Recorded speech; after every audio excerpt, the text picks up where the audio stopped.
और इस वक्त बड़ी खबर आपको बता दें, अमेरिका इजराइल ईरान जंग के बीच रूस का बयान सामने आ रहा है। यूरोप को गैस सप्लाई बंद कर सकता है रूस, ये कह रहा है पुतिन का गैस सप्लाई पूरी तरह से बंद करने पर विचार कर रहा हूं। देखिए, पुतिन ने यूरोप की दुखती रग पर यहाँ पर हाथ रख दिया है। मिडिल ईस्ट में जारी ईरान इजराइल युद्ध ने पूरी दुनिया को ऊर्जा संकट की दहलीज पर खड़ा कर दिया। इस बीच रूसी राष्ट्रपति व्लादिमीर पुतिन ने यूरोप की दुखती रग पर हाथ रख दिया है। पुतिन ने संकेत दे दिया है कि रूस यूरोप को होने वाली गैस सप्लाई पूरी तरह बंद करने पर विचार कर सकता है। इस बयान के बाद यूरोपीय बाजारों में गैस की कीमतें 50% से ज्यादा तक बढ़ गई हैं। सोमवार को यूरोपीय गैस की कीमतें 48.66 यूरो प्रति मेगावाट घंटे तक पहुंच गई। कीमतों में ये 50% से ज्यादा की बढ़त है, जिसने यूरोपीय सरकारों की नींद उड़ा दी है। जानकारों का मानना है कि जो मिडिल ईस्ट में युद्ध के चलते पहले ही सप्लाई चेन टूटी हुई है, ऐसे में पुतिन के इस बयान ने यूरोप को घुटनों पर लाने वाला अपना दांव चल दिया है। ये भी बताते चले कि इसका सबसे बड़ा कारण हॉर्मुज़ स्ट्रेट का बंद होना है। दुनिया की 20% एलएनजी और तेल इसी रास्ते से गुजरती है। ईरान युद्ध के चलते कतर ने अपनी एलएनजी सप्लाई इस हफ्ते रोक दी है। कतर यूरोपीय संघ की गैस जरूरतों का 6% हिस्सा पूरा करता है। यूरोपीय संघ के गैस और तेल से जुड़े समूहों ने हालात का जायजा लेने के लिए आपातकालीन बैठकें की है। तो कहीं ना कहीं जिसकी हम उम्मीद करे थे गीतू के बड़े प्लेयर्स जो है, यानी कि चाइना का जिक्र कर ले या फिर हम यहां पर बात कर ले रशिया की, उनका क्या रुख रहने वाला है। लेकिन अब इनकी भी एंट्री हो चुकी है और ऐसे में उम्मीद कर रहे हैं कि अब ये जो लड़ाई है ये और दिलचस्प हो जाएगी, क्योंकि अब ये कूटनीतिक दबाव जो है, अभी तक हम सिर्फ अमेरिका की तरफ से देख रहे थे, लेकिन अब दूसरी तरफ से बनना भी शुरू हो गया है। बिल्कुल, और रूस ने जिस तरह से कहा है कि गैस की सप्लाई बंद कर दी जाएगी, और ऐसे में यूरोप पर कहीं ना कहीं ये एक तरह से संकट बन सकता है, क्योंकि यहाँ पर अगर हम कहें कि पूरी तरह से जो जरूरत है वो नेचुरल गैस पर ही है, लेकिन अगर रूस का ये बयान सामने आता है तो जाहिर सी बात है कि एक अलग सी दुविधा और ये जो युद्ध चल रहा है इसमें एक अलग भूमिका रूस निभा सकता है। और हमारे साथ मेहमानों का खास पैनल भी जुड़ चुका है चर्चा के लिए। हमारे साथ ग्रुप कैप्टन आशीष सहाय जी जुड़े हुए हैं, ग्रुप कैप्टन आलोक साय जी हमारे साथ जुड़े हुए हैं, कैप्टन वीएन झा जी हमारे साथ जुड़े हुए हैं, और विदेश विशेषज्ञ रवि अरोड़ा जी हमारे साथ जुड़े हैं। आप सभी का बहुत बहुत स्वागत है। तो चलिए शुरुआत कर लेते हैं। पहले आलोक जी आपका रुख कर लेते हैं। आलोक जी, हम यहाँ पर लगातार ये उम्मीद कर रहे थे कि रशिया कब जो है वो एक्टिवली पार्टिसिपेट करेगा इस पूरी जंग में चाइना की तरफ से, क्योंकि अभी निंदा वंदा तो हो गई है, लेकिन अब इसके बाद ये जो कूटनीतिक दबाव है कैसे बनाया जाएगा, क्योंकि जंग को कहीं ना कहीं रोकना तो है, नुकसान सभी का है, लेकिन अब रशिया के रूस के इस तरह की चेतावनी के बाद आपको क्या लगता है इस जंग पर क्या प्रभाव पड़ता हुआ दिखाई देगा? अब मोनिका जी देखिए, दबाव तो काफी पड़ेगा पश्चिमी देशों पर, यूएस पर और इजराइल पर, क्योंकि ये युद्ध अगर ये लंबा खींचते हैं तो रशिया जो है कई तरह के कदम उठा सकता है। अभी तो उसने सिर्फ एक धमकी दी है कि वो यूरोप को गैस सप्लाई रोक देगा। दूसरी धमकियां भी आ सकती हैं, जैसे कि चीन ने भी कई तरह के मिसाइल सप्लाई किए हैं। पिछले करीब 3-4 दिनों में वहां पर करीब 15-16 ट्रांसपोर्ट एयरक्राफ्ट लैंड किए थे सामानों के साथ में। तो क्या रूस भी उस तरह के मिसाइल दे रहा है? क्या रूस के मिसाइल चाइना के जहाज में आ रहे हैं? ये भी देखना होगा, क्योंकि हाइपरसोनिक मिसाइल्स जो है उसने 1-2 लॉन्च किया है। तो ये हाइपरसोनिक मिसाइल्स की तुलना, उसके फ्लाइट पाथ को देख करके उसकी तुलना ऑर्शेनिक मिसाइल से की जा रही थी। तो कहीं ऐसा तो नहीं है कि रूस ने भी मिसाइल दे दिए हैं ईरान को? तो ये डर तो बना रहेगा, और प्राइस जो है ऑयल का और गैस का प्राइसेस आसमान छूने वाला है अगर ये युद्ध कुछ दिनों में नहीं रुकता है तो। जी हाँ, बिल्कुल। और कैप्टन वीएन झा जी भी हमारे साथ जुड़े हुए हैं। झा सर, आपसे भी समझना चाहेंगे फिलहाल हालात किस तरफ जा रहे हैं? क्या लग रहा है रूस की एंट्री भी हो गई है, जो काफी समय से इंतजार जिसका हो रहा था कि रशिया भी आए और अपना रोल प्ले करे, तो एक तरह से बड़ा रोल उन्होंने निभा दिया है कि अब वो सप्लाई नहीं करेंगे गैस की यूरोप को? देखिए, रशिया की एंट्री हो गई है ये कहना थोड़ा सा अतिशयोक्ति होगी, भी थोड़ा सा प्रीमेच्योर होगा। रशिया हमेशा से ईरान के साथ में है। वो आपने देखा है जब यूक्रेन के साथ में उसका युद्ध शुरू हुआ था, तो उस समय में जो पहला ड्रोन रशिया में गया था वो ईरान से ही गया था। तो ईरान और रशिया का कॉपरेशन डिफेंस में काफी लंबा है और उसके पहले की भी बहुत सारी कहानियां हैं। लेकिन अभी फिलहाल रशिया का एंट्री होगा ये कहना मुश्किल होगा, डायरेक्ट एंट्री तो नहीं होगा। वेपन सप्लाई जरूर होगा। रशिया के जो वेपन यहाँ पे यूक्रेन में यहाँ ईरान में है, देखिए S-300 तो ऑलरेडी पहले से था और S-3 काफी सारे विध्वंस हुए हैं, ये भी हमें पता है। तो उसको फिर से री ऑपरेशनलाइज करने के लिए उसका रेडार सिस्टम, उसका जो कमांड कंट्रोल सिस्टम है S-300 का, उसको फिर से री सप्लाई करना ये रूस शायद कर सकता है अगर अप्रोच करे ईरान तो। ईरान आज के दिन में कुछ खरीदने की स्थिति में शायद ना हो, उसके पास में शायद फंड्स ना हो, लेकिन अगर उसने कोशिश की तो ये पहुंचाया जा सकता है। लेकिन याद रहे, कोई भी मिसाइल डिफेंस सिस्टम तब तक इफेक्टिव नहीं होगा जब तक कि आपको उसको बैक करने के लिए आपके पास में ऐसे एयरक्राफ्ट ना हो। लेकिन झा साहब, ये तो फिर एस्केलेशन होगी ना। अगर रूस यहाँ पर जो है, रशिया जो यहाँ पर अगर हथियार मुहैया करा रहे हैं, वो तो एस्केलेशन की बात होगी। लेकिन अभी अगर वो ये कह रहा है कि वो सप्लाई बंद कर देगा, तो ये तो मुझे लगता है कि कोशिश ये हो रही है कि युद्ध ना हो। रवि जी, आपको क्या लगता है? जी बिल्कुल, मुझे लगता है कि जिस प्रकार से रूस ने कहा है कि वह सप्लाई बंद कर देगा, क्योंकि वो जानता है कि स्टेट ऑफ हार्मोज पर जिस प्रकार से ईरान ने नाकेबंदी कर दी है, ऐसे में यूरोपीय देशों को एक दबाव में स्थिति में लाने के लिए यह बहुत जरूरी है। सबसे बड़ी बात यह है कि अमेरिका चाहता था कि खामनेई का तख्ता पलट हो जाए, लेकिन उसको मारकर, मैं समझता हूँ मारकर बहुत बड़ी शायद गलती कर दी, क्योंकि जिस प्रकार से IRGC जवाब दे रही है और यह लंबे टाइम तक खींचने की तैयारी है, आप समझिए इस बात को। और रूस भी चाहेगा, जितना लंबा खींचेगा उतना ज्यादा दबाव अमेरिका पर पड़ेगा, यूरोपीय देशों पर पड़ेगा। और मतलब साफ है, अगर चेन सप्लाई टूटती है तेल की और गैस की, तो मैं समझता हूँ इससे पूरी दुनिया में हाहाकार रवि मच सर, जाएगा। आपके साथ चर्चा जारी रहेगी। इस बीच एक बड़ी खबर आ रही है, अपने दर्शकों को बता दें जरा। लेबनान की राजधानी बैरूत में बेहिसाब तबाही देखने को मिली है। लेबनान की राजधानी है बैरूत, जहां पर बेहिसाब तबाही। IDF के हमले में कार के पर खच्चे उड़ गए। इजरायली हमले में कई शहरों में भारी नुकसान हुआ है।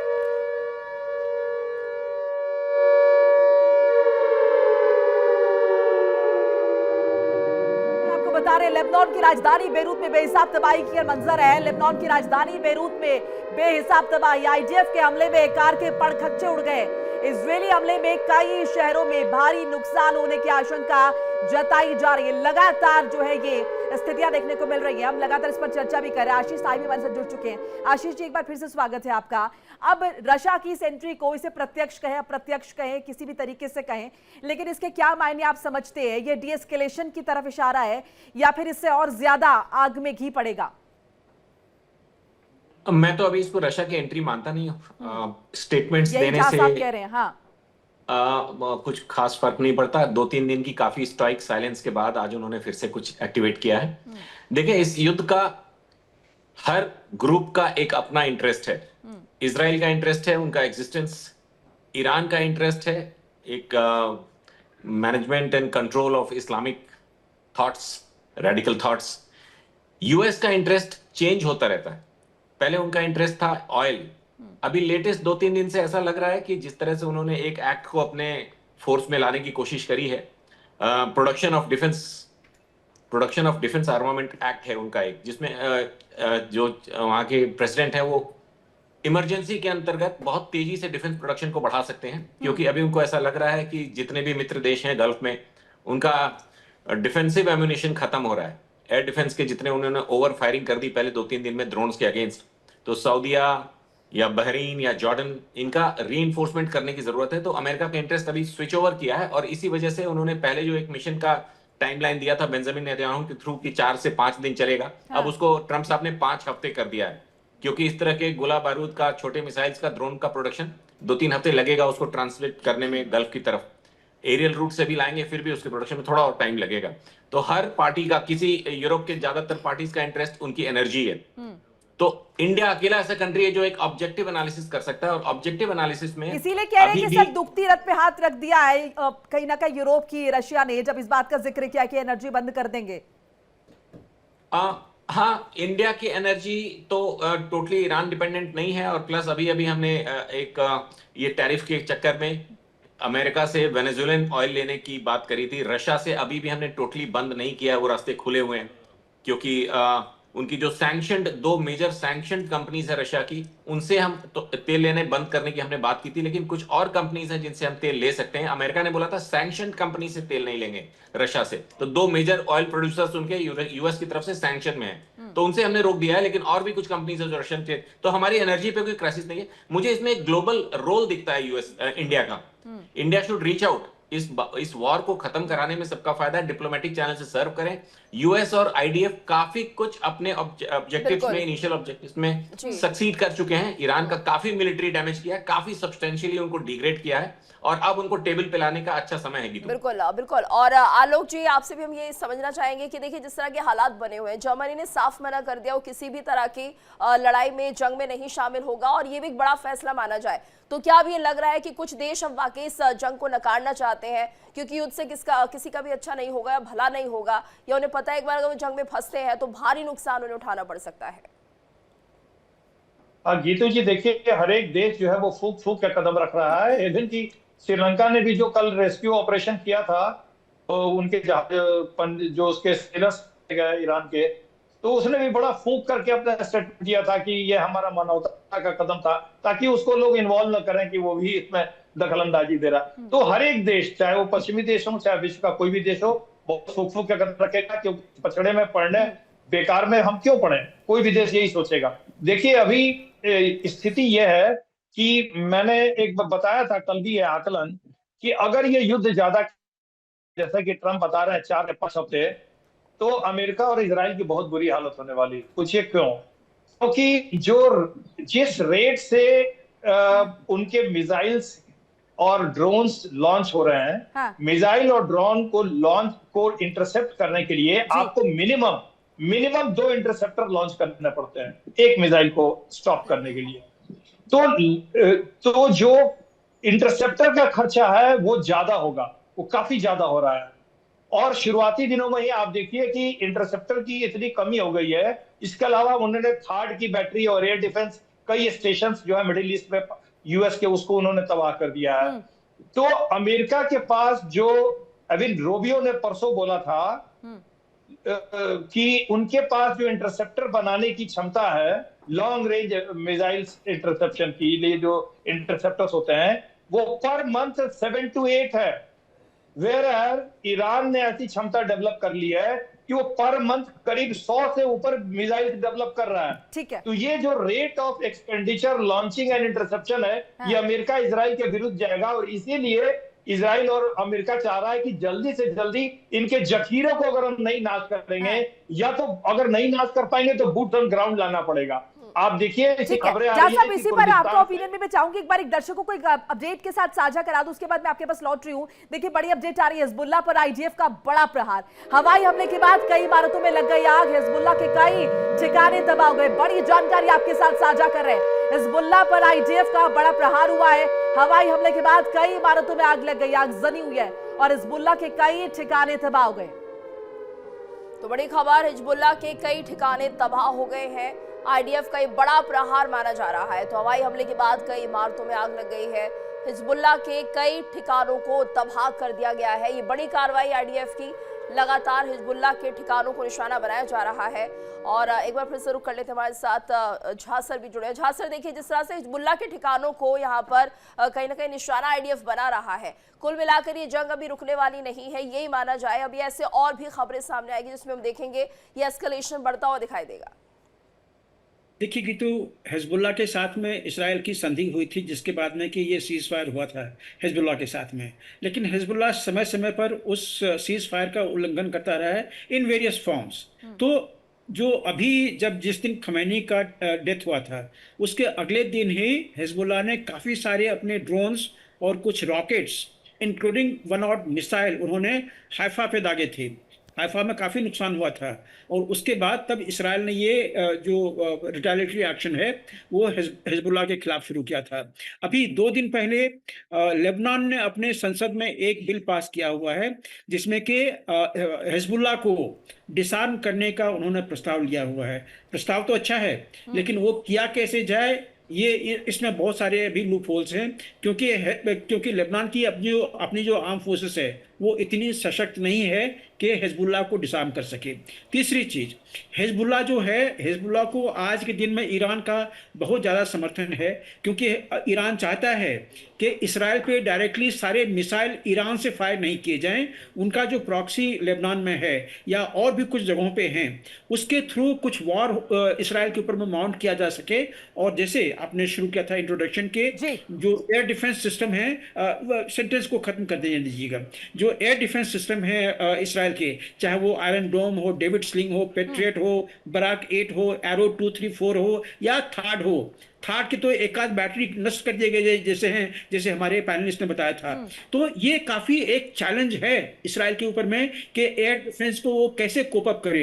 एक और चीज बता दूं, चूंकि मैं डीआरडीओ में रह चुका हूं, मैं आरएनडी से वाकिफ हूं, अगर नए वेपन सिस्टम बनाने हैं या नए आर्सनल एम्यूनिशन अगर तैयार करने हैं, इसकी एक बड़ी लंबी जो जेस्टेशन पीरियड होती है, कम से कम 4, 5, 6 महीने तो लग जाते हैं जब तक कि वो आपको डिलीवरी हो। तो ऐसा नहीं हुआ कि ट्रंप ने आज डिसीजन लिया कि आप एम्यूनिशन बनाइए और कल को वो आपके स्टोर में आ जाएगा। नहीं, ऐसा नहीं होता है। हाँ। इसमें काफी बड़ा समय लगता है। तो चलिए एक अपडेट साझा कर ले, आपके पास लौट रहे। इस बीच देखिए बड़ी खबर आ रही है, कुवैत के समुद्र में तेल टैंकर में धमाका हुआ है। ईरान ने तेल टैंकर को निशाना बनाया, खाड़ी देशों पर ईरान हमले कर रहा है। बड़ी जानकारी, बड़ी खबर आपको बता रहे, कुवैत के समुद्र में तेल टैंकर में धमाका, ईरान ने तेल टैंकर को निशाना बनाया, खाड़ी देशों पर ईरान हमले कर रहा है।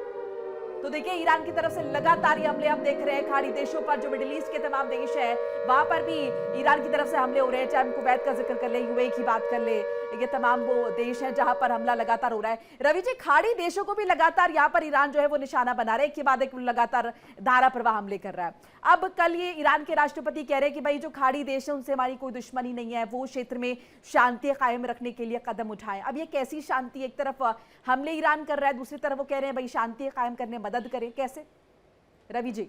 जी बिल्कुल। देखिए ईरान जो हमले कर रहा है वो सभी वो नौसैनिक अड्डे हैं अमेरिका के, जहां पर तो वो उसके हवाई हमले हो रहे हैं। दूसरी बात देखिए, उसकी लड़ाई जंग जो है वो 2 ताकतवर देशों से, अमेरिका और इजराइल के साथ। और सबसे बड़ी बात यह है कि खुर्रम शहर जो उनकी मिसाइलें, तो बैलिस्टिक मिसाइलें हैं, उसके दम पर, और ईमान जो उसकी 1500 किलोमीटर की रेंज वाली मिसाइलें हैं, उनके दम पर वो लंबी दूरी की बैलिस्टिक मिसाइलों के दम पर इस जंग को कायम रखे हुए है। सबसे बड़ी बात यह है कि वो न सिर्फ टक्कर दे रहा है, बल्कि जितने भी मुल्क है जहां पर अमेरिका के जो है मिलिट्री बेस है, उन पर वो हमले करके कहीं ना कहीं पूरी तरह से जवाब दे रहा है। तो ये उसकी देखिए, वो जब जंग होती है तो मोहब्बत और जंग में सब जायज है। ऐसे में यह मालूम था, लगातार बताया जा रहा था, खासकर दुबई के में भी जिस प्रकार से हमला हुआ, यह साफ था कि उसने ईरान पीछे हटने वाला नहीं है। IRGC जवाब उसी भाषा में। तो ऐसे शांति कैसे स्थापित होगी सर? मैं ये समझने की कोशिश कर रही हूँ, एक तरफ आप उन देशों को पर हमले भी कर रहे हैं, फिर ये कहना कि शांति स्थापित करें, इनके मायने क्या है? और वो तो लेंगे ना अपनी इंटीग्रिटी पर जब उनका हमला होगा, वो ये थोड़ी लेंगे कि हमारे यहाँ हमने जमीन यूएस को दी थी या फिर यूएस कैंप पे इसलिए हमले हो रहे हैं। जी बिल्कुल, मैं शुरू से ये बात कहता रहा हूँ कि जितने भी मिडिल ईस्ट के देश हैं जहाँ पे भी मिलिट्री बेस अमेरिका के, उनको वो ना चाहते हुए इसमें कूदना पड़ेगा। यही कारण था जो ब्रिटेन ने हिंद महासागर में अपना एयरबेस देने से मना कर दिया। वो जानता है इसमें कूदने का मतलब ये है कि वो सीधा ईरान से दुश्मनी, और कहीं ना कहीं जितने भी मिडिल ईस्ट के देश है वो जानते थे कि अगर हमला होगा तो उन पर ही होगा, क्योंकि सबसे पहले छोटी दूरी की मिसाइलें जो इस्तेमाल की जाएगी, सुपरसोनिक मिसाइलों का इस्तेमाल बाद में करेगा ईरान। लेकिन यह भी तय है कि लगातार जिस प्रकार से इजराइल में वो जवाब दे रहा है, उसके अलावा जितने भी मिडिल ईस्ट के मिलिट्री बेस है उन पर जवाब देकर कहीं ना कहीं वो दिखाने की कोशिश कर रहा है कि वो पीछे हटने वाला नहीं है, क्योंकि उनके सुप्रीम लीडर की हत्या हुई है, और सुप्रीम लीडर की हत्या होने के बाद ईरान के पास दूसरा रास्ता बचा भी नहीं है। रवि सर, अब ये कह सकते हैं। इस बीच एक बड़ी खबर आ रही है, ट्रंप ने फिर दिया है टैरिफ बढ़ाने की धमकी, और इसी हफ्ते लग सकता है 15% ग्लोबल टैरिफ। तो 10% ग्लोबल टैरिफ को 15% करने की तैयारी चल रही है। यूएस ट्रेजरी सेक्रेटरी स्कॉट बेसन ने संकेत दे दिया है, ईरान के साथ जंग के बीच अमेरिकी राष्ट्रपति डोनाल्ड ट्रंप ने फिर से टैरिफ का रास्ता पकड़ लिया है। अमेरिकी वित्त सचिव स्कॉट बेसन ने जो संकेत दिए उससे साफ हो गया है कि ट्रंप एक बार फिर से दुनिया पर टैरिफ लगाकर टेंशन बढ़ाने की फिराक में है। जानकारी के मुताबिक राष्ट्रपति ट्रंप इसी हफ्ते ग्लोबल टैरिफ 10% से बढ़ाकर 15% कर सकते हैं। यह कदम डोनाल्ड ट्रंप की ट्रेड पॉलिसी में एक और बड़ा बदलाव माना जा रहा है। बताते चले कि पिछले महीने अमेरिकी राष्ट्रपति अमेरिकी सुप्रीम कोर्ट ने ट्रंप के पुराने टैरिफ को अवैध करार देते हुए रद्द किया था। इसके बाद ट्रंप ने 10% का ग्लोबल टैरिफ लगा दिया था। ऐसे में गौर करने वाली बात यह हो जाती है कि अगर इस हफ्ते 15% ग्लोबल टैरिफ लागू होता है तो इसे सिर्फ 150 दिन यानी कि 5 महीने तक ही लागू किया जा सकता है और उसके बाद ये फिर 10% पर अपने आप वापस आ जाएगा। हमारे साथ तमाम मेहमान जुड़े हुए हैं। आशीष सर, आपसे समझना चाहेंगे, ट्रंप ये जो बार बार टैरिफ लगा देते हैं, आखिर इसकी जरूरत क्या थी और इसका कितना असर भारत पर पड़ता हुआ दिखाई दे रहा है? मोनिका, आपके दर्शकों की समझने के लिए भी थोड़ा 1 मिनट का मैं सिंप्लीफाई कर देता हूँ। ये जो सुप्रीम कोर्ट ने टर्न डाउन किया था ट्रंप टैरिफ, वो एक स्पेशल प्रोविजन के तहत वो टैरिफ लगाए गए थे। इमरजेंसी में, वॉर में प्रेसिडेंट को कुछ पावर्स होते हैं एडिशनल टैरिफ लगाने का अगेंस्ट हॉस्टाइल नेशंस। ट्रंप ने उस क्लॉज को यूज करके वो दुनिया भर के टैरिफ दुनिया भर के देशों पे लगाए थे, 200%, 40%, 20%। सुप्रीम कोर्ट ने इस प्रोविजन के तहत लगाए गए टैरिफ को सिरे से नकार दिया है कि ये पावर आपके पास नहीं है क्योंकि आप उस समय किसी युद्ध की स्थिति में नहीं थे। लेकिन ट्रंप के पास एक दूसरे प्रोविजन के तहत 15% का temporary tariff without congressional approval, वहां की सीनेट, वहां की संसद के अप्रूवल के बिना ट्रंप 15% तक ग्लोबल टैरिफ 6 महीने के लिए लगा सकते हैं। ये इसलिए है कि उस 6 महीने में उनको कांग्रेशनल अप्रूवल लेना पड़ेगा, ये समझाते हुए कि ये टैरिफ उनके लिए क्यों जरूरी है और उनका जो बजट है उस पर इसका क्या असर पड़ेगा, रेवेन्यू का, एक्सपेंडिचर का। दूसरा, ट्रंप ने जैसे ही सुप्रीम कोर्ट में 6:3 से उनका प्रीवियस टैरिफ इलीगल डिक्लेयर हुआ, उन्होंने तुरंत अगले ही दिन 10% टैरिफ अपने दूसरे पावर के तहत लगा दिया ऑन ऑल दी कंट्रीज। लेकिन वहां पे एक कंफ्यूजन ये क्रिएट हो गया कि उसके पहले जो उन्होंने टैरिफ लगाए थे उस टैरिफ के प्रेशर में कुछ कंट्रीज ने, इंक्लूडिंग इंडिया, उनके साथ एक ट्रेड डील कर ली थी। अब ट्रेड डील के टैरिफ ट्रंप के जो प्यूनिटिव टैरिफ या अक्रॉस द ग्लोब टैरिफ थे उसके तहत नहीं गिर रहे थे, दे वर आउट ऑफ दैट। तो ट्रेड डील में अगर इंडिया ने 18% का टैरिफ मान लिया था तो फिर उनको ये 15% देना है कि 18 पे रखना, ये कंफ्यूजन की स्थिति बनी हुई थी 2-3 दिनों तक। फाइनली ये इसी के कुछ घंटों के बाद ट्रंप को जब ये पता चला कि 10% तो कम पड़ रहा है, तो उन्होंने वर्बल डिक्लेरेशन उसी दिन कर दिया था कि नहीं, हम 15% लगाएंगे पूरी दुनिया पे। और फिर ये भी बोला कि जिनके साथ ट्रेड डील हुई है, उसने इंडिया का नाम भी लिया था, कि वो डील्स बरकरार रहेंगी। लेकिन फॉर्चुनेटली हमारी वो जो ट्रेड डील हुई थी वो अभी साइन नहीं हुई थी। The draft was still under preparation कि हम उनको 500 बिलियन का ट्रेड दे पाएंगे तो कब तक दे पाएंगे, हम उनसे कितना तेल लेंगे, रशिया के कंपनी से हम कितना तेल कम करेंगे, हमारे प्रोडक्ट्स वहां 0 टैरिफ पे जाएंगे, अमेरिकन प्रोडक्ट्स यहाँ पे। तो ये चीजें कॉम्प्लेक्स थी।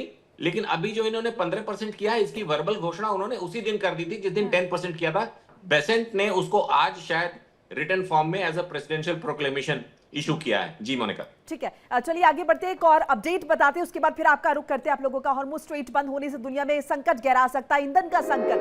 हॉर्मुज़ स्ट्रेट बंद होने से दुनिया में संकट गहरा सकता है। एक्सपर्ट्स ने ऊर्जा कीमतें बढ़ने की आशंका जताई है। $150 प्रति बैरल तक जा सकती है क्रूड की कीमतें।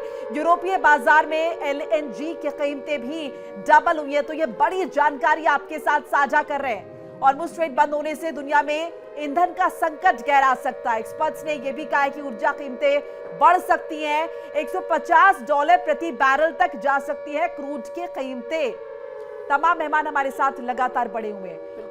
आलोक जी, हम इससे पहले ये भी जिक्र कर रहे थे कि भाई सबके अपने अपने हित होते हैं, सबकी अपनी अपनी जरूरत है, उसके हिसाब से ही देश जो है रिएक्ट करते हैं। अब ये जो असर है, ये जो महंगाई का असर है, कीमतें जो बढ़ेंगी, भाई इसका इन्फ्लुएंस तो सभी पर होगा। तो आपको नहीं लगता कि कुछ ना कुछ अब दबाव ऐसा बनना चाहिए जिससे कि एस्केलेशन होने की जगह डी एस्केलेट हो जंग? जी हाँ, बिल्कुल। तेल का जब भाव बढ़ेगा ना, तेल का भाव बढ़ने से क्या होता है कि सारे कमोडिटीज के भाव बढ़ते हैं। खास करके जो एसेंशियल कमोडिटीज हैं, जो बेसिक सब्सिस्टेंस लेवल के लिए रिक्वायर्ड जो चीजें हैं, सबका भाव बढ़ेगा, क्योंकि तेल से ही कभी ट्रांसपोर्टेशन का खर्चा आता है। वो ट्रांसपोर्टेशन का मेन खर्चा जो है वो तेल से होता है। तो हर चीजों की दाम बढ़ेंगे, इसमें कोई शक नहीं है, और उससे दबाव बढ़ेगा इजराइल और अमेरिका के ऊपर इस युद्ध को खत्म करने का। तो ये दबाव बढ़ेगा, लेकिन मुझे नहीं लगता है कि इसका अभी 2-4 हफ्ते में कोई बहुत बड़ी, 2 हफ्ते में कोई बहुत बड़ी चीज हो जाएगी। थोड़ा दाम बढ़ेगा, पूरे विश्व को झेलना पड़ेगा। सारी दुनिया जानती है कि दाम थोड़े बढ़ने वाले हैं, वो भी तब जब अभी एक हफ्ते से भी और ज्यादा खिंच जाए। और ये जो रूस ने जो स्टेटमेंट दिया है मोनिका जी, वो मैं अभी देख रहा था, वो 4 तारीख को हंगरी के विदेश मंत्री से पुतिन का मीटिंग हुआ है। हाँ। उस मीटिंग में उन्होंने क्या कहा है कि यूरोप तो हमारा गैस बंद करने जा रहा है, थ्रेटन दे रहा है कि हम बंद करेंगे, तो वो 1-2 महीना में जो हमारा बंद करेंगे, हम क्यों नहीं अभी से खुद बंद कर दें और अपने गैस की सप्लाई अपने पॉलिटिकली अलाइंड देशों की तरफ मोड़े। ये उनका स्टेटमेंट है। उन्होंने कोई बहुत ही मतलब यूनिलैटरल तरीके से ये डिक्लेयर नहीं किया है, धमकी नहीं दिया कि मैं बंद करने जा रहा हूं। उनका ये कहना है कि यूरोपीय देश जो बार बार कह रहे हैं कि हम सप्लाई लेना बंद कर देंगे, तो क्यों ना मैं अभी से बंद कर दूं और अभी से अपने अलाइंड पार्टनर्स को ये रीरूट करूं। तो तेल का संकट, तेल की महंगाई और जनरल महंगाई, ये आने वाले दिनों में ये होने वाली है। इससे पूरे विश्व वाकिफ है और इसमें कोई शक नहीं है मेरे को। जी हाँ मोनिका जी। ठीक है, जहाँ साहब आपको क्या लग रहा है कि अभी इस तरह की स्थिति है कि पहल कौन करे, क्योंकि अभी जैसे इन्होंने भी जिक्र किया कि अभी महंगाई बढ़ेगी, लेकिन अभी अगर हम देखें तो वो जरूरत नहीं आन पड़ी है शायद तमाम देशों के ऊपर कि वो इसमें जो है एकदम प्रत्यक्ष रूप से हिस्सा ले और वो दबाव जो है वो बनाया जाए, नहीं मध्यस्थता जो है कुल मिलाकर की जाए। तो यानी कि अभी इंतजार किया जा रहा है कि जब पानी सिर के ऊपर से गुजर जाएगा तब जाकर रिएक्ट किया जाएगा उस तरह से। मोनिका, इनिशिएटिव तो लेना ही पड़ेगा कहीं ना कहीं पे, और वो मुझे अभी फिलहाल इस स्टेज पे नहीं लगता है कि प्रधानमंत्री मोदी ये इनिशिएटिव लेंगे। दूसरा, कोई भी स्टेट इस पोजीशन में नहीं है जिसकी जो जो अप्रोच है दोनों खेमे में हो। तो अभी प्रधानमंत्री मोदी भी नहीं इसमें इनिशिएटिव लेंगे, लेकिन चूंकि इस इनिशिएटिव से स्टेट ऑफ हॉर्मुज बंद हो जाएगा। अब रशिया जो है वो गैस सप्लाई बंद करने के लिए बात कर रहा है, तो यूरोप पे सबसे बड़ी संकट आएगी। ये मसला मेरे ख्याल से शायद यूएनजीए में जाएगा। यूएनजीए में जो इनिशिएटिव होगी उसके बाद एक कोई कोर टीम शायद बनेगी जो मध्यस्थता में आए, जिसमें भारत भी जरूर होगा, क्योंकि भारत का दोनों साइड से ये है। एक दो चीज और, एक कंफ्यूजन की स्थिति है। लोग कहते हैं कि ये चाइना के ऊपर में अमेरिका प्रेशर डालने के लिए ऐसा कर रहा है। मैं नहीं मानता हूं। देखिए, चाइना के पास में गैस ऑयल की कमी आज के दिन में इसलिए नहीं है कि रशिया में जितने प्रतिबंध लगे हैं उससे चाइना और रशिया के बीच में जो तेल का, पेट्रोलियम का जो आदान प्रदान था वो काफी तेज हो गया है और उसके ऊपर में अमेरिका किसी तरह से सैंक्शन नहीं लगा पा रहा है। दूसरी चीज, जो रशिया का जो उत्पाद है उसको लेने के लिए आज के दिन में बहुत सारे लोग हैं, यहां तक कि यूरोपियन यूनियन के, जैसे आपने बताया था कि हंगरी और बाकी कुछ जो देश हैं वो चाहते हैं कि वहां से उनका वो कंटिन्यू रहे। भारत ने भी कल इंडिकेशन दिया हुआ है कि सर आपसे चर्चा जारी रहेगी। इस बीच एक बड़ी खबर आ रही है, अपने दर्शकों को बता दें, सूडान की सेना की अमेरिका को खुली चेतावनी। सूडान की सेना की अमेरिका को खुली चेतावनी। यूएस इजराइल के खिलाफ जंग में उतरने की चेतावनी। यूएस ने ईरान में सेना भेजी तो नतीजे बुरे होंगे। तो देखिए, सूडान की तरफ से कहा गया ईरान की सेना के साथ मैदान में उतर जाएंगे। ये बड़ी जानकारी। अगर अमेरिका ने ईरान में सेना भेजी तो अच्छा नहीं होगा, नतीजे जो है वो खराब होंगे। ये कहा है, अमेरिका को खुली चेतावनी सूडान की तरफ से आई है। अमेरिका इजराइल के खिलाफ जंग में उतरने की चेतावनी, और ये साफ तौर पर अमेरिका को कह दिया गया है कि अगर ईरान में सेना भेजी तो इसके जो परिणाम है वो अच्छे नहीं होंगे। रवि जी, आपका रिएक्शन जल्दी से। जी बिल्कुल ऐसा लग रहा है कि अमेरिका पाकिस्तान के रास्ते ईरान में सेना भेज सकता है। ऐसे में सूडान का बयान कहीं ना कहीं मायने रखता है, क्योंकि जमीनी जंग की शुरुआत जल्दी ही हो सकती है। क्योंकि मेन मकसद, क्योंकि जिस प्रकार से सुप्रीम लीडर का तख्ता पलट कराने की तैयारी थी, लेकिन उसमें कुछ भी फर्क नहीं हुआ। अब उनके बेटे ने राजगद्दी संभाल ली है, तो ऐसे में कहीं ना कहीं साफ है कि अब ईरान के अंदर कहीं ना कहीं अमेरिका सेना उतार सकता है। और सूडान का यह बयान यह साफ है, और आने वाले टाइम में और भी कुछ देश ईरान के साथ खड़े हो सकते हैं। हिजबुल्लाह तो ऑलरेडी बिल्कुल। और क्या माना जाए रवि सर, ये देश जो एक दूसरे का सपोर्ट कर रहे हैं, ये बंटवारा होना शुरू हो चुका है क्या? क्योंकि जर्मनी ने मना कर दिया वो लड़ाई नहीं लड़ेंगे, सूडान ने कह दिया है कि वो ईरान की सेना का साथ देंगे। तो अब क्या लग रहा है, धीरे धीरे सब एक दूसरे के साथ होते हुए जाते हुए दिखाई दे रहे हैं, जिसको जो फायदा दे रहा है वो उस देश का साथ दे रहा है। बिल्कुल, जो ये दुनिया दो फाड़ में होती हुई नजर आ रही है। बेशक से थोड़ा टाइम लग सकता है, लेकिन इतना तय अगर यह जंग लंबी चलती है तो यह तीसरे विश्व युद्ध का कारण बन सकती है। क्योंकि जिस प्रकार से दुनिया बंटनी शुरू हो गई है और जिस प्रकार से दुनिया भर में आप देखेंगे, जिस भी देश में आप देखेंगे जिस प्रकार से मुस्लिम सड़कों पर उतरे हुए हैं, तो ऐसे में साफ है कि कहीं ना कहीं दुनिया दो फाड़ होती नजर आ रही है। तो ऐसे में जल्दी ही अगर इसे नहीं रोका गया तो आने वाले टाइम में हालात पहले से खराब हो सकते हैं। हाँ। और तीसरे इश्यूज की चिंगारी सुलग सकती है। जी लेकिन जैसा कि आपने जिक्र किया, यहाँ पर ये मुस्लिम देश कहाँ एकजुट न होते हुए नजर आ रहे हैं। आजाद साहब, आपका क्या रिएक्शन है? मुस्लिम देश भी एकजुट तो नहीं है ना? यहाँ पर जो मिडिल ईस्ट की सिचुएशन है, यहाँ पर कहाँ है? ये तमाम लोग तो शांत नजर आ रहे हैं, कहाँ बोल रहे हैं खुलकर?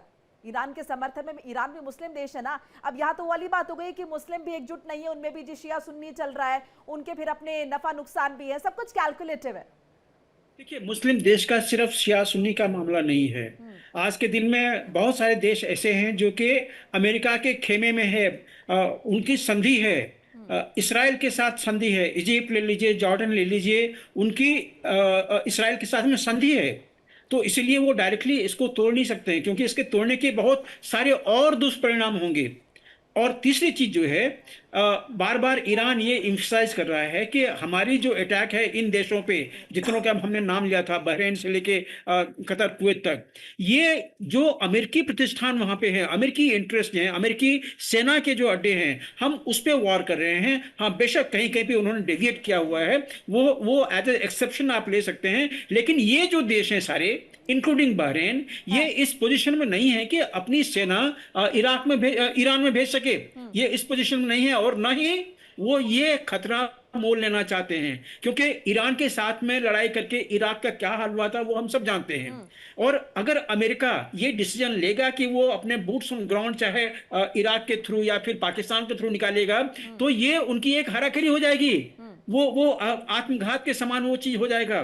क्योंकि ये याद रखें कि आज के दिन में भी जो ईरान की जो सेना है, उनकी arm forces plus Hezbollah plus Hamas plus Houthi और बाकी भी पैरामिलिट्री फोर्सेस है, काफी हैं। और आप अगर वहां पे बूट्स ऑन ग्राउंड उतारना चाहते हैं, तो लड़ाई का नियम है कि 1:2.5 या 1:3। अगर 1 लाख सेना अगर ईरान के पास में है, तो आपको 3 लाख सेना लेके वहां जानी पड़ेगी, वहां पे फतह करने के लिए। ये इस स्थिति में अमेरिका और इसराइल है ही नहीं। तो इसीलिए अगर वो बूट्स ऑन ग्राउंड निकालना चाहेगा तो ये बहुत मुश्किल है। और सूडान की बात छोड़ दीजिए, सूडान अपने ही वो गृह युद्ध में लगा हुआ है।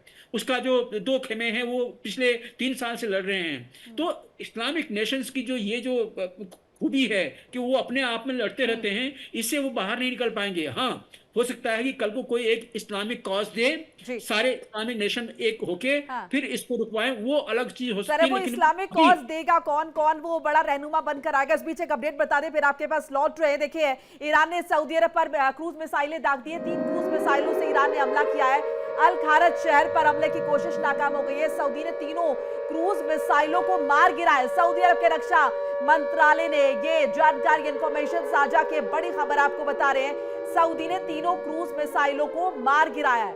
हमले की कोशिश नाकाम। और लगातार जिस तरह से कोशिश चल रही है, ईरान ने सऊदी अरब पर क्रूज मिसाइलें दागी हैं, और ये माना जाए कि साहिद सर, जिस तरह से ये मिसाइलें दागी जा रही हैं, इंटरसेप्टर्स भी काम कर रहे हैं, तो ये कब तक हम कह सकते हैं कि ये जो युद्ध की स्थिति है बनी रहेगी? क्या कोई बीच का रास्ता निकलने वाला है या नहीं? आलोक साहिब जी, हाँ, आशीष जी शायद है नहीं यहाँ पर। आलोक जी, आपसे ये प्रश्न, क्योंकि इस पर अभी मेरी आवाज आ रही है? जी, सुन पा रहे हैं? आवाज आ रही है आपके जी जी जी जी। देखिए गीतू जी, मैं अभी भी कह रहा हूं कि ईरान के पास जो रॉकेट्स, मिसाइल्स और ड्रोन्स लॉन्च करने की कैपेसिटी है, उसको ये लोग कंट्रोल नहीं कर पा रहे हैं, क्योंकि ये सारे अंडरग्राउंड और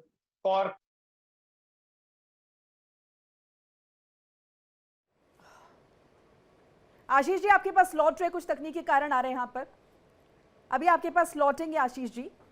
आलोक जी, मैं आपके पास आ रही हूँ, क्योंकि अभी जहाँ साहब यही चर्चा कर रहे थे कि वो जो मुस्लिम देश है उनमें वो एकजुटता नहीं है। अगर भविष्य में कुछ ऐसा होता है कि कोई बड़ा रहनुमा बनकर आता है, तो शायद वो एकजुटता होती, लेकिन अभी फिलहाल ऐसा होता हुआ दिख नहीं रहा। और ईरान ने सऊदी अरब पर फिर से क्रूज मिसाइलें जो है वो दाग दी है। एक तरफ वो ये भी कह रहा है कि हमारी आपसी कोई दुश्मनी है नहीं, और दूसरी तरफ हमले भी लगातार कर रहा है। आलोक जी से भी संपर्क नहीं हो पा रहा है। रवि जी, आपका रिएक्शन? जी, मुझे लगता है कि जिस प्रकार से लगातार ईरान जवाब दे रहा है, IRGC जवाब दे रही है, यह तय माना जा रहा था कि बेशक से मुस्लिम देश जितने भी हैं, जहां भी अमेरिकन जो है मिलिट्री बेस है, वहां पे वो हमले करेगा, और इस बात को पहले भी कह चुका था। और उसके बाद जिस प्रकार से दुबई के अंदर भी उसने हमला किया, तो ये साफ हो चुका था कि वो जो है जवाबी कार्रवाई करेगा, क्योंकि खामनेई की मौत एक बहुत बड़ा मुद्दा है ईरान के लिए। और मैं समझता हूँ वो सिर्फ एक नाक का सवाल नहीं है, वो IRGC के, क्योंकि IRGC सिर्फ एक सेना नहीं है, वो एक धार्मिक कट्टरता के लिए भी जानी जाती है। और खासकर जिस प्रकार से वो जंग में उतरी हुई है और जिस प्रकार से वो जवाब दे रही है, उसका स्पष्ट है कि उसको किसी भी मुस्लिम देश से कोई वो नहीं है। लेकिन सच्चाई है कि जहां भी मिलिट्री बेस अमेरिका के होंगे, वहां जवाब दिया जाएगा, वहां पे उनको मारा जाएगा। और ऐसे में अमेरिकन भी मारे जा रहे हैं कि अमेरिकन रवि जी, आपने धार्मिक कट्टरता का जिक्र किया और आपने ये भी बताया कि यही एक बड़ी वजह है जिस वजह से ईरान किस तरह से अपनी इंटीग्रिटी की रक्षा कर रहा है। लेकिन ये भी तो एक वजह है ना कि वहां पर गृह युद्ध छिड़ गया। वहां के जो खुद के लोग हैं वो खुद उस धार्मिक कट्टरता से परेशान थे ना, उसी का फायदा कह सकते हैं कि अमेरिका ने, इजराइल ने उठाया है, या फिर दुनिया भर में वो छवि गई है कि वहां पर लोग किस कदर परेशान है।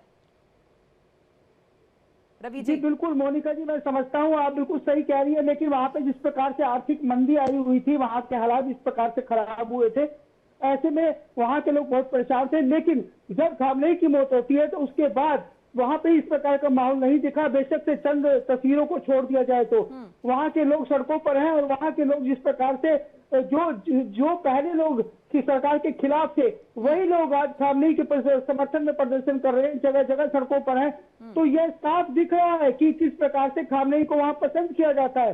तो खामनेई के बाद जिस प्रकार से लोग अमेरिका और इजराइल के खिलाफ नारेबाजी कर रहे हैं, तो मतलब साफ है कि वो चाहते हैं, तो वो यह जरूर चाहते हैं कि तख्ता पलट हो जाए। लेकिन वो खामनेई की मौत से जरूर दुखी है, क्योंकि जिस प्रकार से उनकी हत्या हुई है, उनको वहां पे मारा गया है, तो उसके बाद कहीं ना कहीं लोगों के अंदर उनके प्रति सहानुभूति है। और मैं समझता हूँ कि जिस प्रकार से वहाँ पे ऐसा नहीं कि महंगाई को लेकर वहाँ रोष नहीं है। बिल्कुल रवि जी, आपके साथ चर्चा जारी रहेगी। इस बीच बड़ी खबर आ रही है, ईरान के साथ युद्ध पर अमेरिका का बड़ा बयान सामने आया। अमेरिका के पास काफी हथियार है, लंबा युद्ध लड़ने के लिए अमेरिका पूरी तरह से तैयार है। तो देखिए, व्हाइट हाउस की प्रेस कॉन्फ्रेंस हुई है। व्हाइट हाउस की प्रेस सेक्रेटरी कैरोलिन ने ये इंफॉर्मेशन साझा की है, जिसमें कहा कि अमेरिका के पास बहुत हथियार है, काफी हथियार है और लंबा युद्ध लड़ सकते हैं। ये कह दिया है अमेरिका तैयार है, जंग कितनी भी लंबी हो, कितनी भी दिनों तक चले, लेकिन इसके लिए तैयार है। व्हाइट हाउस की तरफ से ये बड़ा स्टेटमेंट जो है वो जारी हुआ है। जहां साहब, इससे पहले आप अमेरिका के नुकसान का भी जिक्र कर रहे थे, आप ये बता रहे थे कि अमेरिका को कितना बड़ा नुकसान हुआ है। अब ये स्टेटमेंट आना कि अमेरिका के पास बहुत हथियार है, ये क्या बताने की कोशिश है? ये और साथ साथ ये कहा है कि कितने भी दिन लंबा ये युद्ध चले, ये जंग चले, हम पूरी तरह से तैयार है। देखिए, अमेरिका किसी भी वॉर का नियम होता है कि आप अपनी नैरेटिव बनाने की कोशिश करते हैं और आपके जो दुश्मन हैं उसके नैरेटिव को आप तोड़ने की कोशिश करते हैं। ये हमने हर जगह में देख लिया। जब यहाँ पे अज़रबैजान आर्मेनिया का हुआ था, वहाँ पे हमने देखा। जब रशिया और यूक्रेन का हुआ था, वहाँ तो नैरेटिव चल रही है, वहाँ पे वो फॉल्स नैरेटिव वो चल रही है। तो ये हर जगह में होता है, और यहाँ पे जो अभी आप देख रहे हैं ये भी उसी का एक भाग है। अब आती है बात कि आखिर ईरान करेगा क्या। देखिए, ईरान के पास में मिसाइल्स की कमी नहीं है, मिसाइल और ड्रोन की भरमार है। आप शहाब की बात ले लीजिए, शहाब 3 जो है उसका ABC बहुत प्रलयंकारी है और मारक क्षमता जो है 2100 किलोमीटर तक है। इमाद, फज्र, सुलेमानी, शेजिल, खबरस्तान, रिजवान, खैबर, फतह 1-2 तो हाइपरसोनिक मिसाइल है। फतह 1 की रेंज जो है वो 1200 से 1400 किलोमीटर है। साहब, क्या आप ये कह रहे हैं कि ईरान और अमेरिका की अगर टक्कर हो रही है तो दोनों बराबरी के स्तर पर है, या फिर सिर्फ इतना कि ईरान को कमतर आका नहीं जा सकता? बराबरी नहीं है बिल्कुल, लेकिन ईरान को अनदेखी नहीं किया जा सकता। ईरान के पास में ऐसे बहुत सारी चीजें हैं। अभी आप क्रूज मिसाइल का आपने नाम सुना, तो क्रूज मिसाइल में मस्कट, हुवेज, हाज कासिम, परवे, कद्र, KH-55 ये सारी चीजें हैं जो पहले यूज नहीं हुए हैं। तो ये सारी चीजें अभी ईरान के पास में हैं, और ये उनकी जो इंडिजिनस मैन्युफैक्चरिंग है, तो मैन्युफैक्चरिंग भी इसकी चल रही है, रिप्लेसमेंट भी हो रही है, मैन्युफैक्चरिंग भी चल रही है, हमले भी चल रहे हैं। मैं एक अपडेट बता दूं आपके पास फौरन लौट रहे हैं। अमेरिका इजराइल ने ईरान पर हमले तेज कर दिए हैं और तेहरान में पूरी रात धमाकों की आवाज सुनाई दी। तेहरान के आसमान में धुआं उठता हुआ दिखाई दिया है। बड़ा अपडेट आपको बता रहे हैं, बड़ी जानकारी आपके साथ साझा करें। अमेरिका इजराइल ने ईरान पर हमले तेज कर दिए। तेहरान में पूरी रात धमाकों की आवाज सुनाई दी है। तेहरान के आसमान में धुआं उठता हुआ दिखाई दिया है। बड़ी जानकारी आपको बता रहे हैं किस तरीके से अमेरिका और इजराइल जो है वो लगातार ईरान के साथ युद्ध में यहाँ पर जुटे हुए और ईरान पर हमले लगातार तेज किए जा रहे हैं। तेहरान में पूरी रात धमाके हुए, पूरी रात धमाकों की आवाज सुनाई दी है।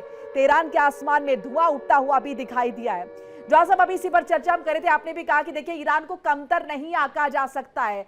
अभी जिस तरह से यहाँ पर लगातार अगर हम देखें अमेरिका इजराइल ईरान पर हमले कर रहा है तो जाहिर है उन्हें भी बात पता होगी कि ईरान माकूल जवाब इसका दे सकता है। जी हाँ, ईरान इसका माकूल जवाब दे सकता है और दे रहा है। मतलब ये ऑलमोस्ट 1 वर्सेस 1 है। सिर्फ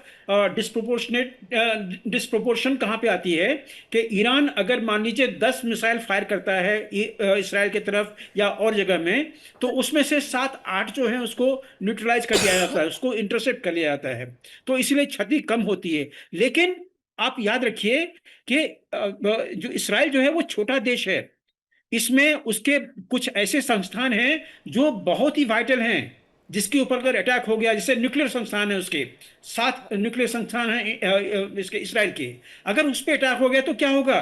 फिर तो अगर रेडिएशन लीक हुई, अगर वहां पे रेडिएशन फैली तो लोग वहां पे रह नहीं पाएंगे, लोगों को वहां पे खाली करना पड़ेगा।